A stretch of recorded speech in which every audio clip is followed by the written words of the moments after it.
Good evening, I'm Zoe Spinnet, and this is Old News. A fight of the most remarkable character took place on Thursday last week at a roadside public house within a half-mile or so of Newtown.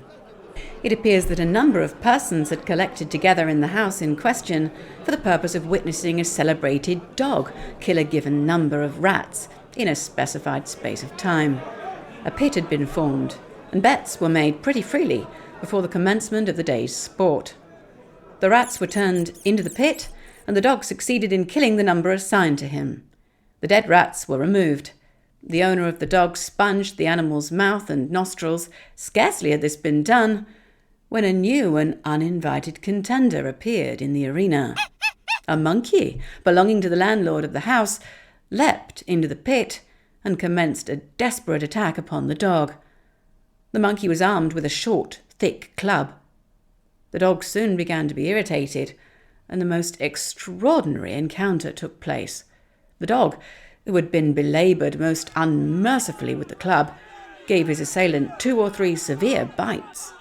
Nevertheless, his active opponent would not give up the contest. The bystanders shouted and cheered the combatants. The monkey flew round the top of the boards, encircling the ring, dexterously dodging out of the dog's way. Eventually he sprang up onto the back of his canine foe, lay hold of the dog's nose, and at the same time striking him repeated blows with the club.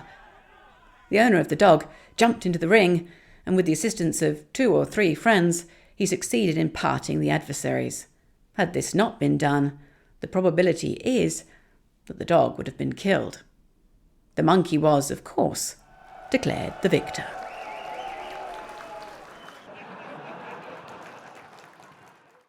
On Monday night, just as a very interesting meeting was drawing to a close in the Baptist Chapel, Stanton Hill, near Mansfield, a most disgraceful scene occurred. The children belonging to the Sabbath school were placed upon a raised platform to sing their hymns and recite dialogues. The last strains of one of their beautiful hymns had scarcely died away when they rushed into the chapel a drunken man named Samuel Jackson, or more commonly known as Old Sam, gesticulating violently and calling out for a member of the congregation, saying he wanted to fight him, using most abusive and disgraceful language. The children, hearing the man shouting, began to leap from the platform and scream, whilst a general rush was made for the doors. Some fainting, others crying. Ultimately, the intruder was forcibly ejected. It is said that he was only the tool in the hands of others, who, knowing of his weak intellect, made him intoxicated and bribed him to do what he did. Happily, no lives were lost or bones broken, and after quiet had been partially restored, the children were regaled with ham sandwiches and coffee. In the Vice-Chancellor's courts, the case of Coburn versus Mann has been heard, and there was a motion for an injunction on behalf of the plaintiff, who resides at 5 Cheyne Walk, Chelsea, to restrain the defendant, who resides at the adjoining house, 4 Cheyne Walk, from keeping or permitting to be in or about his house or garden any snakes, and from permitting them to escape into the plaintiff's garden and premises. It appears the defendant, who is a music master, keeps tame snakes as pets, and the intrusion of sundry specimens into the plaintiff's garden and the gardens of a lady who resides at No. 3 Cheyne Walk has excited great terror in the minds of the neighbours, in spite of the defendant's assertions that they are very harmless and affectionate. It was alleged that some of the snakes escaped into Flood Street and others into Manor Street, and that supposing it to be true that the snakes are tame, it is by no means obvious by their appearance. The defendant, Mr. Mann, writes, quote, "At no time has any snake escaped from me, and the 7 creatures that I am possessed of are in the usual place on the table where I am writing. I reply thus precisely because I have been rather annoyed lately by inquiries as to whether I've lost a snake, and been credited by my neighbours with the ownership of sundry stray cats, puppies, etc., none of which mine, which are sent to me for identification. For the future, Mr. Coburn may consider himself safe as far as I'm concerned. Partly because some of these animals are of considerable pecuniary value, principally because I entertain a strong attachment to creatures who are faithful and affectionate companions, and no motive to keep them safe in my house would be so strong as the horror I have of exposing them to the stupid brutality of any terrified cockney who might encounter them. The fact appears to be that none of the defendant's snakes are venomous, although some of them, being boa constrictors, possess other means of making themselves disagreeable. A correspondent of the Times writes, quote, "I happened to know the gentleman and lady against whom a complaint has been made because of the snakes they keep, and I should like to give a short account of my first visit to them. Mr. M, after we talked for a little time, asked if I had any fear of snakes, and after a timid, 'No, not very,' from me, he produced out of a cupboard a large boa constrictor, a python, and several small snakes, which at once made themselves at home on the writing table, among pens, ink, and books. I was at first a good deal startled, especially when the two large snakes coiled round and round my friend, and began to notice me with their bright eyes and forked tongues. But soon, finding how tame they were, I ceased to feel frightened.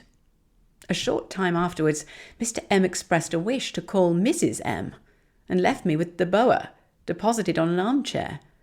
I felt a little queer when the animal began gradually to come near, but the entrance of my host and hostess, followed by two charming children, put me at my ease again. After the first interchange of civilities, she and the children went at once to the boa, and calling it by the most endearing names, allowed it to twine itself most gracefully about them. I sat talking for a long time, lost in wonder at the picture before me. Two beautiful little girls, with a charming mother, sat before me, with a boa constrictor, as thick round as a small tree, twining playfully round the lady's waist and neck, and forming a kind of turban round her head, expecting to be petted and made much of, like a kitten. The children, over and over again, took its head in their hands, and kissed its mouth, pushing aside its forked tongue in doing so. The animal seemed much pleased, but kept turning its head continually towards me with a curious gaze. Nothing could be prettier than to see this splendid serpent coiled all around Mrs. M while she moved about the room, and when she started to pour out our coffee.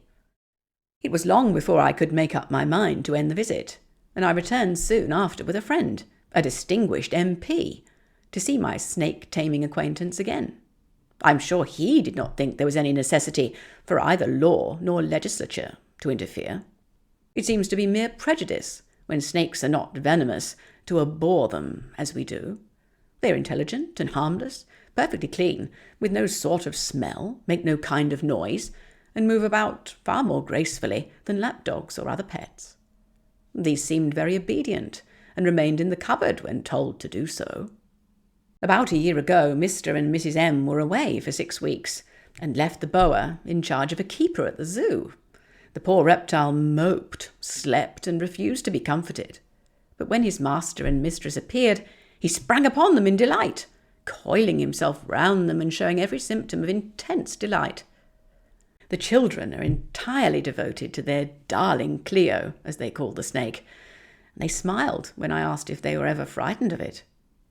Is it any wonder, then, that Mr. M is loath to give up his favourite?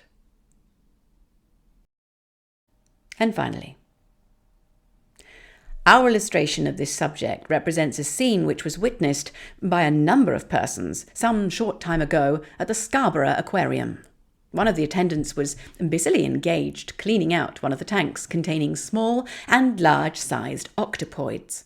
The man did not take any heed of the other occupants of the tank, but worked away industriously with his broom, when all of a sudden he found one of his legs in the firm clutch of the tentacles of an octopus, and he endeavoured to release himself. The creature, small as it was, clung so tenaciously that the man could not shake it off. Luckily for him, he was able to slip out of the boot, which he'd left in the grasp of the enemy, and was therefore enabled to effect his escape. And that's it for tonight's programme. We'll see you again, same time, same place. I'm Zoe Spinnet, and this has been Old News.